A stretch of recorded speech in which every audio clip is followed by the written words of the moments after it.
அர்த்தமுள்ள விதத்துல ஒரு கோயில் கட்டி அவங்க கல்ச்சருக்குள்ளே இருக்கிற மாதிரி.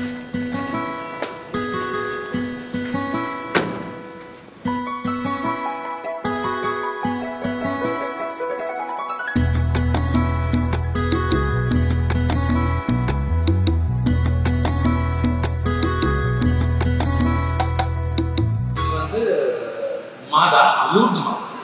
ஆனா போடோ மக்களுக்குள்ள சேலை என்னன்னா, இதுக்கு பேர் வந்து டொக்குனர். நம்ம சேலைன்னு சொல்லுவோம், ஆனா இவங்களுக்கு வந்து அது சேலை கிடையாது, டொக்குனர்.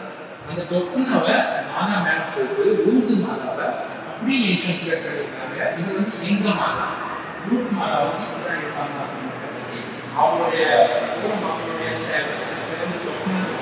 அந்த டொக்குனர் அப்படியே அதுக்கப்புறம் குழந்தை இயேசு பார்த்தீங்கன்னா, குழந்தை இயேசு பின்னாடி இருப்பாங்க. ஏன் காரணம் என்னன்னா, இங்க உள்ள மக்கள் வந்து சின்ன பிள்ளைகளை இன்ஃபென்ட்ஸை சைடில் வைக்க மாட்டாங்க, ஆனால் பின்னாடி தோல் மேலே கொண்டு விடுவாங்க. அதே மாதிரி அந்த கல்ச்சரை இன்கல்ச்சரேட் பண்ணுறதை பற்றி நம்ம ஃபாதர் வந்து குழந்தை இயேசுவை இந்த மக்கள் மாதிரியே எப்படி அந்த சின்ன பிள்ளைங்களை கூட்டிட்டு வராங்களோ அதே மாதிரி குழந்தை இயேசுவையும் பின்னாடி முதுகு பின்னாடி கூட்டிட்டு வர்ற மாதிரி அப்படியே ஃபாதர் இன்கல்ச்சரேட் பண்ணியிருக்காங்க. இது வந்து லூர்து மாதா, ஆனால் எங்களுக்கு இது போடோ மாதா. இந்த சிறுவை வந்து சூசியப்பரும் குழந்தை இயேசு நிற்கிற மாதிரி இருக்கு. அங்க பாத்தீங்கன்னா அது வந்து மாதா போடோ உருவத்துல இருக்காங்க. அதே மாதிரி இங்கேயுமே சூசியப்பருக்கு வந்து அதே மாதிரி போடோவோட அந்த கீழே உள்ள வேஷ்டி மாதிரி இருக்குங்களா, அதை பாத்தீங்கன்னா அது வந்து இந்த மக்களுக்கு என்ன சொல்லுவாங்கன்னா ஒரு கம்சா அப்படின்னு சொல்லுவாங்க. அந்த கம்சாவை தான் அவர் கொடுத்துருக்காரு.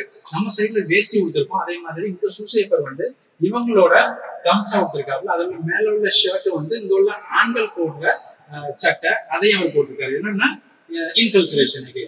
அதே மாதிரி சின்ன குழந்தை இயேசுன்னு பாத்தீங்கன்னா இந்த போடோவுல என்னென்ன உடைகள்லாம் இருக்கோ அதே மாதிரி பிக்சரைஸ் பண்ணி வச்சிருக்கிறாரு. இந்த மக்களுக்கு என்னன்னா சூசியப்பர் வந்து எங்க போடோ சூசியப்பர், எங்க போடோ குழந்தை இயேசு அப்படிங்கிற ஒரு பிக்சரைசேஷனை இந்த செல்வத்துல நம்ம பார்க்கணும்.